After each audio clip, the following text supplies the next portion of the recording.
En lo que parecía ser el inicio de una nueva etapa en su vida, tras contraer matrimonio con Nicoletta Mantovani, su secretaria 30 años menor que él, después de que se divorciara de Adua Verona, con quien tuvo 39 años de matrimonio, precisamente después de que ésta descubriera su infidelidad con Mantovani. Aunque el nombre del gran tenor volvería a las portadas por este escándalo, al poco tiempo su nueva historia se entristecería tras un embarazo complicado de su recién esposa, el cual, si bien acabó con el nacimiento de gemelos, Alice y Ricardo, solo sobreviviría la niña, pues Ricardo fallecería al poco tiempo después de nacer. Además, a las pocas semanas, su recién esposa de apenas 37 años sería diagnosticada con esclerosis múltiple. Todo un episodio de su vida que lo marcaría, hasta el punto en el que tomaría la decisión de dedicar más tiempo a su familia. Por tanto, anunciaría su retiro en el 2004, dando la que sería su última actuación en la Ópera Metropolitana de Nueva York en marzo de ese año.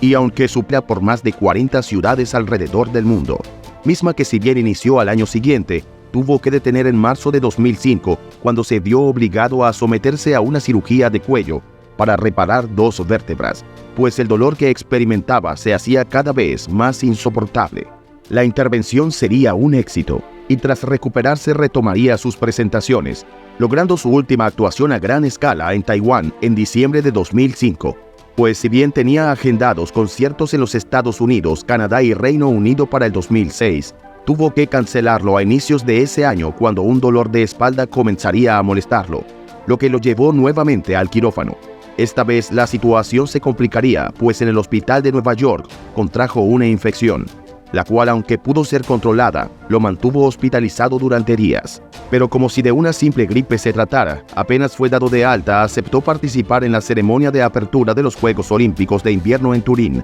donde después de interpretar Nessun Dorma, recibió una de las ovaciones más largas y ruidosas de su carrera. Aunque años más tarde, Leone Maghiera, quien fue el director de orquesta en esa ocasión, confesaría que en realidad él había fingido dirigir la orquesta, habría fingido tocar y el tenor fingiría cantar. Todo se trató de una grabación que habían hecho previamente, pues Pavarotti se había negado a presentarse debido a las condiciones de temperatura a las que se le enfrentarían esa noche, las cuales no solo podrían haber afectado su voz, sino también su condición médica, por lo que terminaron convenciéndolo de hacerlo de esa manera. De cualquier forma, tanto la grabación como la actuación fingida resultarían en una de las presentaciones históricas del tenor, que además se convirtió en la última de ellas, ya que después de este éxito, a pesar de que el plan era reanudar oficialmente su gira, tras realizarse unos últimos exámenes para verificar su estado, le detectarían un tumor maligno en el páncreas, teniendo que ser operado por tercera vez el 7 de julio de 2006. El pronóstico médico era reservado, pues aunque habían logrado extraer el tumor, al tratarse de un cáncer que durante años fue indoloro, su situación continuaba siendo delicada, especialmente después de que durante el postoperatorio sufriera de una neumonía que ponía en riesgo los resultados de la operación. Dicho esto, durante algunos días en los que recobró fuerzas, sería enviado a casa a descansar, esperando recuperarse con el paso del tiempo. Necesito la ayuda de Dios, y parece que Dios me está concediendo esa ayuda, serían una de sus últimas palabras a la prensa, cuando volvió a Italia, donde pasaría los siguientes meses en silla de ruedas, pero optimista. La última vez que se escuchó públicamente su voz fue en julio de 2007, cuando se comunicó vía telefónica con una ceremonia en la isla italiana de Ischia para recibir un premio, mientras que su esposa sería quien lo recogería. En el escenario también estaban algunos de sus amigos como Laura Pausini y Andrea Bocelli, a quien el tenor se dirigió diciendo: «Eres la voz perfecta para hacer un dueto en mi próximo disco».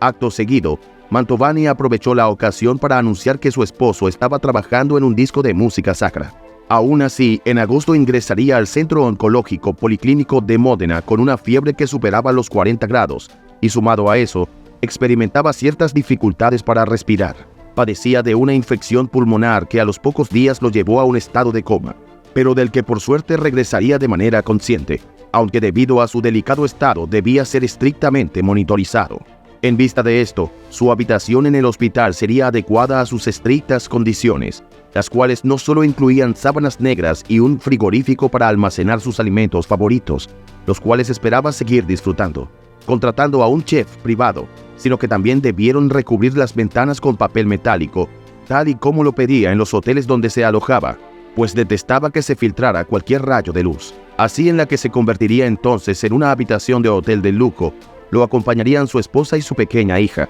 además de sus otras 3 hijas del primer matrimonio, quienes al enterarse de su difícil estado viajaron para brindarle todo su apoyo. Le era permitido recibir visita y, según allegados a la familia, el tenor nunca demostró estar sufriendo, mantenía el buen humor y era positivo con respecto a su recuperación. Y quizás sería gracias a esto que después de 3 semanas los médicos acordaron darle el alta médica el 25 de agosto para que continuara recuperándose en su hogar, aunque con la condición de que contara con su propio equipo médico en su domicilio. Pero a pesar de los esfuerzos, la madrugada del 6 de septiembre de 2007, Luciano Pavarotti no pudo soportar más las complicaciones a raíz del cáncer, que entre pérdidas de conciencia y problemas renales, terminaron por quitarle la vida a sus 71 años. Una noticia que recorrería el mundo y tocaría los corazones de miles de fanáticos que esperaban ansiosos su recuperación para despedirse de él en los escenarios, tal y como él mismo lo hubiese deseado. Pues en palabras de su oncólogo Antonio Frasoldati,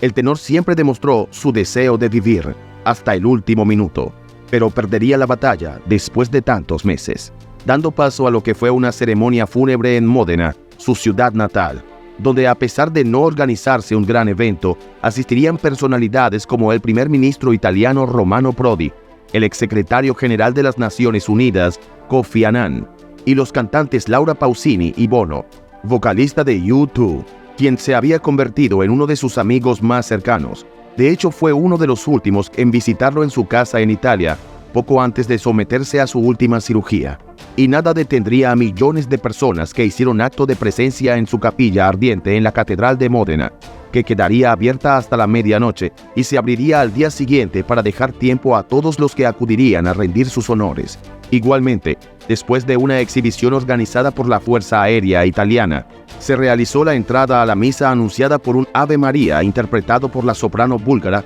Raina Kabaivalska, mientras que la comunión se dio con un Ave Verum Corpus en la voz de Andrea Bocelli. Después de tan sentidas presentaciones y el cariño de fanáticos que viajaron de todas partes, su cuerpo fue trasladado de la catedral a las afueras de la ciudad al cementerio Montale Ragnone para ser enterrado junto a sus padres y su hijo Ricardo, finalizando así una despedida que quedaría en la historia de Italia como una de las más importantes y sin duda en la memoria de cientos de fanáticos que mantienen viva la leyenda del Big Luciano como uno de los mejores tenores en la historia de la ópera. Es por todo esto que hace falta repasar lo que fue su increíble trayectoria musical y todos esos momentos que, así como marcaron su carrera, marcarían su personalidad, a simple vista ruda y demandante, pero que terminó dejando huella fuera de la industria del espectáculo como un buen padre, un buen amigo y un hombre generoso que aportaba grandes cantidades de dinero a la Cruz Roja, ONGs y velaba por los refugiados y otras fundaciones benéficas.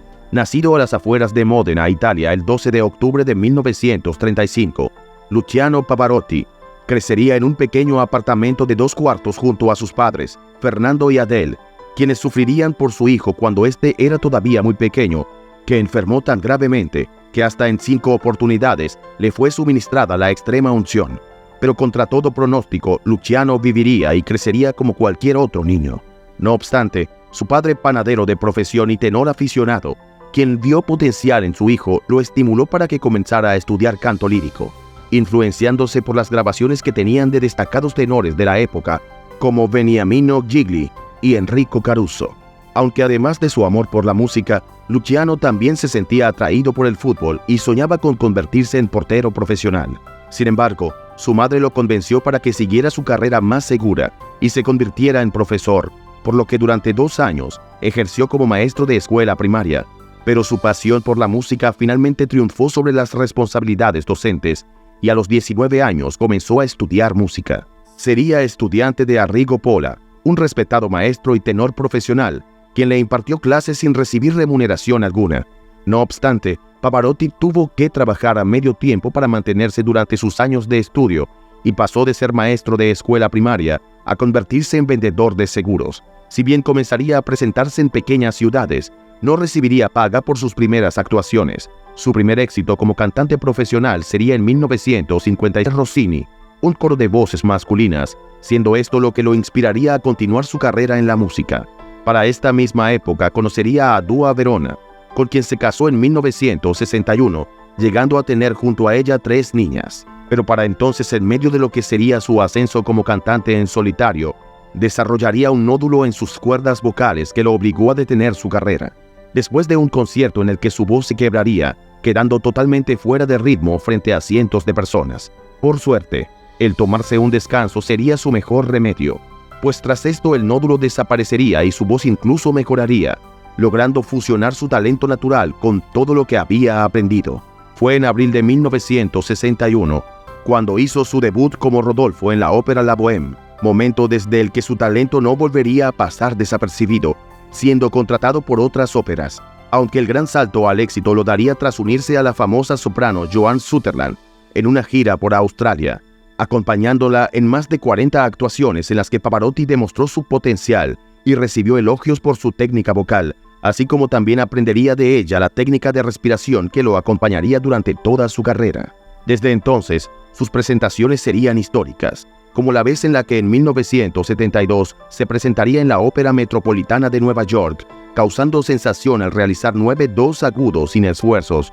lo que le valió un récord de 17 subidas de telón, una forma de expresar el agradecimiento y admiración del público por su actuación. Después de su gran debut internacional en solitario, sería en el William Jewell College en Missouri, Estados Unidos, presentación icónica en la que, debido a los nervios y el frío persistente, el tenor apretó un pañuelo mientras cantaba, y esto lo ayudaría a desenvolverse en el escenario. Una acción que se convertiría en su sello distintivo, pues descubrió que esto le permitía controlar su nerviosismo, algo que lo acompañaría incluso en este terrible episodio que recordaría por el resto de su vida, cuando en 1975 fue víctima de un accidente aéreo del que sorprendentemente saldría ileso, pues sería su pañuelo quien cargaría con todo el dolor que él pudo haber sentido. Ahora, continuando con su carrera, comenzaría a dar presentaciones televisivas de forma frecuente, interpretando nuevamente a Rodolfo, lo que atraería a una de las audiencias más grandes de una ópera televisada, lo que lo llevaría a ganar premios Grammys,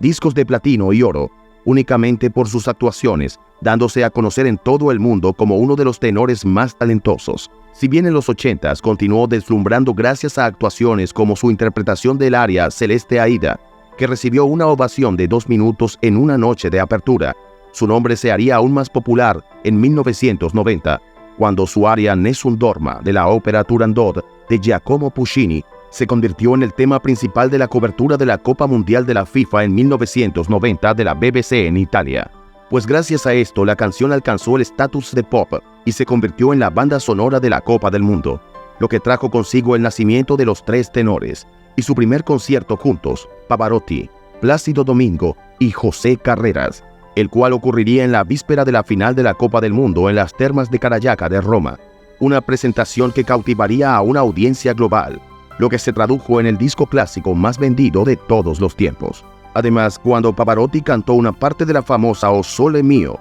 en la que hizo un trémolo como era su costumbre, que fue imitado por Domingo y Carreras, este se convirtió en uno de los momentos más memorables de la historia operística contemporánea. Desde entonces, los 3 tenores cantarían en las siguientes finales de la Copa Mundial, en 1994 en Los Ángeles, 1998 en París y por última vez en la del 2002 en la ciudad japonesa de Yokohama. Años en los que también Pavarotti aparecería en muchos conciertos al aire libre que rompieron récords de asistencia, como en 1993 cuando cantó para una multitud de 500,000 personas en el Central Park de Nueva York, y en 1995 cuando interpretaría un Ave María junto con la cantante Dolores O'Riordan, que hizo llorar a Diana de Gales. Para los 2000, su carrera lo llevaría a recibir distinciones como Guinness World Record por el mayor número de subidas de telón, 165, y otro por el álbum clásico más vendido, el cual compartió con sus compañeros de los 3 tenores. Para el 2003 lanzaría el álbum Ti Adoro, el cual describiría como un regalo de bodas para su segunda esposa, Nicoletta Mantovani, y un año después comenzaría su gira de despedida, a sus 69 años. Pero tras someterse a una operación de cuello y después en 2006 serle detectado un tumor maligno en el páncreas, sus planes terminarían, pues desde entonces su estado de salud iría empeorando hasta fallecer ese 6 de septiembre de 2007 a causa de un cáncer de páncreas, dejando al mundo de la música sin una de las voces más reconocidas e impresionantes, pero a su vez un legado icónico que pasaría a la historia, pues tras cautivar al público de todo el mundo con su voz y carisma, sus presentaciones pasarían a ser recordadas como momentos históricos en la industria musical, que hasta el día de hoy inspiran a cantantes en todos los rincones del mundo.